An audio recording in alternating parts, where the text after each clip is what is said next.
Hello friends, welcome है आपका हमारे चैनल एग्जामाइन क्लासेस में। आज हम डिस्कस करेंगे स्टेनो ग्रुप सी की cut off Allahabad high court से जो एग्ज़ाम हुआ था, और साथ में जानेंगे टाइपिंग और शॉर्ट हैंड के कुछ टिप्स जो कि आपकी सफलता को चार चांद लगा सकते हैं। दोस्तों, आपने इस वीडियो को देखने से पहले ना जाने कितनी वीडियो जो हैं यूट्यूब पर देख चुके होंगे, बड़े बड़े चैनल की और छोटे से छोटे चैनल की। कहीं आप सेटिस्फाई होंगे और कहीं आप सेटिस्फाई नहीं होंगे। काफ़ी आपने चैनल की देखी होगी जो ये बताते होंगे कि मेरिट इतनी जाएगी, तो जिसके नंबर उसके बीच में उसको अच्छा लगता होगा, हर किसी को लगता है। और जिसके नंबर कम है उसको बुरा लगता होगा। फिलहाल वो कमेंट भी फिर उस पर बुरा ही करता होगा। तो फिलहाल आप कमेंट कुछ भी करें, लेकिन आप कमेंट जरूर करें, चाहे बुरा चाहे अच्छा, क्योंकि कमेंट आपके बहुत उपयोगी होते हैं, जिससे पता लगता है कि आपकी क्या राय है। तो कमेंट जरूर करें अपने नंबर के साथ।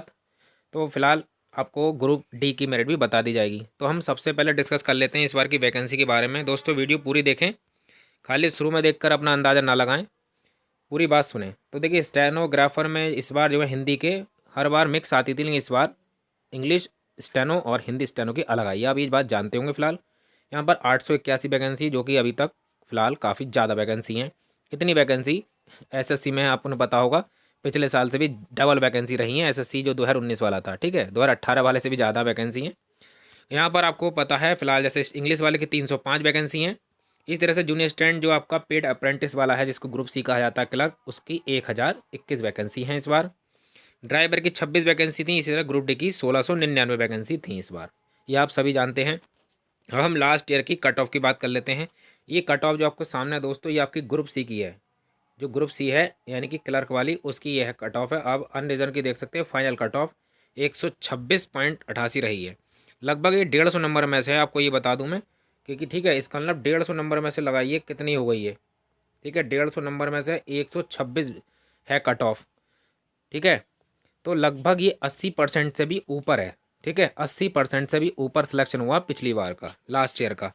इस तरह से ओबीसी की 119 रही, काफ़ी अंतर रहा, और एससी की 114 रही। इस तरह से एसटी की 92 नंबर पर रही।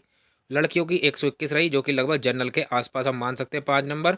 और लास्ट में वुमेन शेड्यूल की इस तरह से काफ़ी कट ऑफ, ये आपने देखा, ये रही। अब आते हैं ये हिंदी स्टेनोग्राफर की है, आप देख सकते हैं लास्ट ईयर की। ये जो कट ऑफ है वो 162.21 है। लगभग ये भी 80% ही रही। ठीक है, अभी मैं 80% का आपको बताऊंगा क्या हिसाब किताब है। लेकिन फिलहाल अनरिजर्व की आपने देखा पिछले दोनों एग्जामों में 80% रही, चाहे पेपर वो ईजी आया या फिर टफ आया, वो जब की बात है। लेकिन फिलहाल 162 आप देख सकते हैं कितनी मेरिट लगी, लगभग 200 में से। ठीक है, लगभग अगर आप ये मानिए पहले एग्जाम में 80 आए किसी के, तो दूसरे एग्जाम में उसके 80 से ऊपर आए होंगे, तभी उतना हुआ होगा।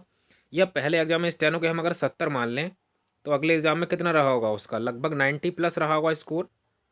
अगर पहले एग्जाम में 60 मान लें किसी के, तो वहाँ पर लगभग वो 100 में 16 आया होगा, तब भी सिलेक्शन रह गया होगा उसका।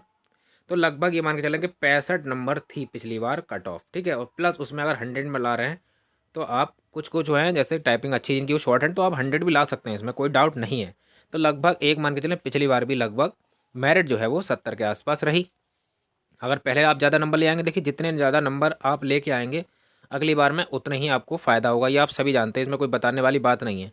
मान लीजिए अभी अब स्टेनो के एग्ज़ाम में 50 नंबर लेके आए, सिलेक्शन हो गया, लेकिन बाद में आप 100 नंबर लाते हैं तब भी नहीं हो पाता है। ठीक है, तो बाद में और ज़्यादा दुख होता है। तो फिलहाल मैं आपको बताऊँगा, ये अब मैं कट ऑफ की बात कर रहा हूँ। ऐसी ओबीसी की 153 रही। इस तरह से एसटी की जो है आप देख सकते हैं 145 रही, सॉरी, एक एससी की, और एसटी की 135 रही। और वुमेन की देखिए जनरल वालों की लड़कियों की 156 लगाई है इन्होंने। और अदर ओबीसी की उससे ज़्यादा चली गई, 159 चली गई। ठीक है, तो ओबीसी की ज़्यादा भी जाती है। और एक बार मैं बताऊंगा इंपॉर्टेंट बात, कि इसमें आरक्षण आपको एक ही बार मिलेगा। ठीक है, वो मिलेगा आपको लास्ट बार में। ठीक है, पहली बार में आरक्षण नहीं मिलता है। तो जो ज़्यादा बच्चे होंगे एस ओबीसी, तो उनकी कट ऑफ ज़्यादा चली जाती है। ठीक है, अब हम डिस्कस करेंगे दोस्तों यहाँ पर इस बार की कट ऑफ की। तो पहले पैटर्न देख लेते हैं। देखा आपने जैसे ग्रुप सी का पैटर्न, स्टेनो का और ग्रुप डी का। तो आपने जैसे कि सबसे पहले ड्राइवर का और स्टेनो का पेपर हुआ, उसके बारे में हम सभी जानते हैं स्टेनो के एग्ज़ाम में क्या हुआ था। आप सभी जानते हैं कि सारे ऑप्शन वाले थे, जैसे कि बड़े लेवल के एग्ज़ाम आते हैं, कोई भी सिंगल नहीं था कि भैया धर्म भी उनकी माता कौन है। ठीक है, धर्मपुरी मूवी के जन्मदाता कौन है, इस तरह का कोई क्वेश्चन नहीं था। सब मैचिंग वाले थे। साइंस के क्वेश्चन भी आपने देखे, सब बड़े बड़े मैचिंग वाले थे। सभी आप देकर आए हैं, और आपने सभी देखा कि कोई भी क्वेश्चन सीधा साधा बिल्कुल नहीं था। यहाँ तक कि हिंदी में भी उनने 4-4 ऑप्शन दिए, यानी 5-5 मुहावरे फिर उनको मिला दो। ठीक है, वन वर्ड सब्स्टिट्यूशन के लिए अलग अलग, मतलब कुल मिलाकर अगर आप इसको मॉडरेट भी कहें तब भी टिक लगाने में टाइम तो मिलता ही है। जिस तरह से 100 क्वेश्चन जो हैं आपको मात्र जो है 2 डेढ़ घंटे में करने थे, तो ये काफ़ी लंबा समय था। मैथ तो आपको पता ही होगा, कम से कम जो है बिल्कुल सीजीएल लेवल से भी ऊपर की मैथ थी। अगर आप खाली मैथ ही सॉल्व करने में लग जाएंगे तो आपको कितना भी तेज वाला बंदा होगा आधा घंटा तब भी लग जाएगा, और फिर बाकी आपको 1 घंटे में वो तीनों पोर्शन करने थे। अगर सिंगल क्वेश्चन हो तो आप टिक लगाते चले जाएं, और फिर ऐसा सबके साथ हुआ होगा, ये बताइए होता नहीं होता है? एक दो ऑप्शन तो वैसे ही गलत हुए होंगे, मतलब पहले ही लगा दिया, कभी कभी हर किसी के साथ हो ही जाता है ज़्यादातर। ठीक है, ये बात भी आप कमेंट बॉक्स में, तो 1 2 नंबर ऊंचा नीच होगा बाद में। तो आपने हर तरह का एग्ज़ाम देखा, हर हर चैनल का एनालिसिस भी कर लिया होगा। ठीक है, और मैं आपको स्टेनो की मेरिट बताना चाहूँगा, जिस हिसाब से इस बार 800 जो है 81 लगभग वैकेंसी हैं, और इंग्लिश की अलग है 300 कुछ करके। ठीक है, तो काफ़ी वैकेंसी ज़्यादा है इस बार, हर साल से काफ़ी डबल वैकेंसी, लगभग कह सकते हैं डबल ट्रिपल वैकेंसी है इस बार। और इस बार मेरा तो ये अनुमान है कि जो मैं आपको जनरल की बता रहा हूँ, जो यूआर कैटेगरी है उसकी मेरे हिसाब से आपकी जो मेरिट रहेगी वो आपकी, ये मान के चलिए 59 से जिसके 62 के बीच में नंबर हैं, वो आप स्टेनोग्राफी की तैयारी करें बिल्कुल बेहिचक होके। 59 थे जनरल, यानी 59 से 60 आपके 62 तक के बीच में नंबर आ रहे हैं, 60% नंबर आपके आ रहे हैं, तो आप बेहिचक बिल्कुल गारंटी से स्टेनो की तैयारी करिए, जी जान से लग जाइए। ठीक है, अगर आपके पास कोई ऑप्शन नहीं है, वैसे टाइम लगाइए, और कोई आप सीजल भी आपका एग्ज़ाम सामने है, और आपके काफ़ी सारे एग्जाम हैं, क्योंकि जिनको एसएससी की शॉर्ट हैंड करना है उनको तो करना है, कोई दिक्कत वाली बात नहीं है, लेकिन जो सीजल की तैयारी में लगे पड़े हैं वो भी थोड़ी थोड़ी टाइपिंग वगैरह करें अपनी। शॉर्ट हैंड अगर उन्हें आती है स्टार्टिंग से तो ठीक है, तो आप स्पीड को बढ़ा सकते हैं। लेकिन हाँ, कोई शुरू से सीख जो रहा है तो मैं उसे यही दूंगा कि बिल्कुल ना करे भैया, वो जिसने शुरू से कर रखा, मतलब अभी जो है शॉर्ट हैंड जानता ही नहीं है और बस वो कुछ नहीं जानता, वो शॉर्ट हैंड करे तो 1.5 घंटे में वो 80 90 की स्पीड नहीं कर सकता, क्योंकि वहाँ पर मैटर का भी यही पता नहीं है किस तरह से बोला जाएगा, कि आप सोचें कि वो खंड एक बोल देंगे तो वो मुश्किल ही है फिलहाल। तो जनरल के लिए फ़िलहाल जो है आपकी मेरे हिसाब से 59 से 62 के बीच में आपके नंबर हैं, तो आप बिल्कुल सेफ़ हैं, और दबा के जो है तैयारी करिए रात दिन। शॉर्ट हैंड हमारे चैनल में चल रही है, आप वहाँ से भी सीख सकते हैं, कोई दिक्कत नहीं है। ठीक है, ये तो रही आपकी यूआर कैटेगरी की, मेरे हिसाब से जो है अब बता दी मैंने, लगभग अंतिम कट ऑफ 62 रहेगी, मतलब लास्ट जो है 62 के बीच में आपका हो जाएगा। इस तरह से ओबीसी वाले जो हैं उनको देख लीजिए। ओबीसी की बात करी जाए, अभी स्टेनो की बात चल रही है, ओबीसी की आपकी रहेगी ऐसी 58 से लेकर 60 के बीच में, ये ओबीसी के बीच में रहेगी। आरक्षण बाद में मिल जाए, कोई दिक्कत नहीं है, वैकेंसी काफ़ी है, इसमें कोई टेंशन वाली नहीं है। इसी तरह से आपकी जो है एससी की जो रहेगी वो लगभग ऐसी रहेगी 50 से 52 के बीच में, आप सिलेक्शन अपना माने इतनी रहेगी। और जो लेडीज़ हैं, जो ईडब्ल्यूएस, हाँ ईडब्ल्यूएस का भी चक्कर भी है फिलहाल, तो ईडब्ल्यूएस बाद जो है अपने ओबीसी के बराबर मान के चलें। ठीक है, इतनी लगभग आपकी पहली बार रहने वाली है, मैं बात की बात नहीं कर रहा हूँ। ठीक है, बाद में तो आप मानिए मैं बात की बताऊँगा आपको स्टेनो की, अगर फाइनल में बताऊँ आपको, देखिए अगर आप ये आपके ऊपर है, आप 100 में से 100 नंबर भी ला सकते हैं, क्योंकि जिसकी स्टेनोग्राफी अच्छी होगी और टाइपिंग नो एरर वाली बिल्कुल होगी बढ़िया करके, तो वो 100 में से आउट ऑफ 100 भी ला सकता है। ठीक है, अगर आपके यहाँ पर 100 हैं, उधर प्लस 60 प्लस हैं आपके नंबर, तो कोई भी आपको सिलेक्शन से इस बार नहीं रोक सकता किसी भी कीमत पर। ठीक है, ये फाइनल सेक्शन बता रहा हूँ मैं, जनरल ओबीसी सबका बहुत बढ़िया करके बिल्कुल फाइन, चाहे वो गर्ल्स हो किसी भी कैटेगरी की, आप इस पर 100 अगर आपके नंबर आई तो हाईएस्ट हो गया। तो 100 ज़्यादा नहीं आ पाते लोगों के, तो आप 95 भी मान लीजिए कि 100 में से 95 आपकी शॉर्ट हैंड अच्छी है। ठीक है, जैसे शॉर्ट हैंड में आपने पूरी 45 नंबर लिया, अच्छे से अच्छा आप 48 भी ला सकते हैं इनमें, लेकिन हाँ टाइपिंग में आप 49 तक ला सकते हैं। तो और 93 से 95 नंबर लाएं और आपको 60 प्लस हैं, तब भी आपका सिलेक्शन बहुत आराम से हो जाएगा। ठीक है, ये आपका जनरल की मैं बता रहा हूँ। इस तरह से ओबीसी वालों का आप 2 3 नंबर कम मान लीजिए उनसे, और इसी तरह से जो आपका ईडब्ल्यूएस वाले हैं वो भी लगभग ओबीसी से 1 नंबर कम ही रहेंगे, 1 2 नंबर ज़्यादा नहीं जाएगी। और वुमेन भी अपनी मान के चले, जो जनरल वुमेन वाली हैं वो आपका नंबर लास्ट फाइनल आपका 140 के आसपास आपका फाइनल सिलेक्शन इस बार हो जाएगा। तो ये तो रही हमारी आपकी स्टेनो की कट ऑफ। अब हम आते हैं ग्रुप सी पर, जो कि इसे इस बार जूनियर स्टैंड नाम दिया गया है। तो ग्रुप सी की बात करी जाए तो इस बार जो मेरिट है आपकी मेरे हिसाब से 68 से 70 के बीच में रहेगी यूआर कैटेगरी। जिनके 68 से 70 के बीच में हैं तो वो अपनी तैयारी को बिल्कुल अंजाम दें, और रात दिन टाइपिंग आप कर ही रहे होंगे, और उसको और धार दीजिए बिना 99 एक्यूरेसी लगभग आपकी रहे, 90 मतलब 100% एक्यूरेसी आप टाइपिंग करें अच्छी तरह से। तो आपके अगर वहाँ पर 50 नंबर आ जाते हैं, 49 भी आपके रहते हैं उसमें, तो आप अगर यहाँ पर 70 नंबर हैं तो आपका 120 प्लस जिनके नंबर बनना है उधर आपके, तो आप इजीली कर सकते हैं। अगर आपके इधर नंबर कम है तो आपको सिंपल सी बात है, टाइपिंग में आपको अच्छे नंबर लाने ही पड़ेंगे। नहीं टाइपिंग में आपके अगर नंबर कम आ गए, मान लो 40 45 आ गए और यहाँ पर 50 70 ही आए, तो तब भी मुश्किल हो जाएगा मेरे हिसाब से तो जनरल के लिए। ओबीसी वाले क्या करें, ओबीसी वाले भी अगर 65 प्लस हैं इसमें, अगर उनके उनके अगर इसमें इस बार जो है लगभग 65 से 68 के भी जो नंबर बैठ रहे हैं ओबीसी वालों की, तो वो अपने ग्रुप सी की टाइपिंग करें आराम से बढ़िया करके। इस तरह से एससी वाले जो हैं वो आपके जो है 52 नंबर से लेकर 55 नंबर के बीच में, सॉरी ये एसटी का है, एसटी 52 से 55 के बीच में, तो अपनी जो ग्रुप सी की तैयारी करें। एससी वाले जो हैं, और एससी वालों की बात की जाए तो जो एससी वाले हैं वो आपके लगभग 60 प्लस पर आप तैयारी करें अच्छी तरह से, आपका फाइन सिलेक्शन कोई भी नहीं रोक सकता। ठीक है, ये हमारी बात हो गई आपके लिए, किस किस के लिए हो गई आप जानते हैं। ये हमने ग्रुप सी और आपका स्टेनो के लिए बता दिया। अब जो लोग ग्रुप डी में लगे पड़े हैं, इस बार ग्रुप डी का पेपर जो था दोस्तों वो हलवा नहीं था बिल्कुल भी, बहुत ज़्यादा जैसे पिछली बार आया था बिल्कुल एक एक पॉइंट सिंगल पूछ लिया था, 99 97 तक नंबर आए, लेकिन इस बार मुश्किल है किसी के।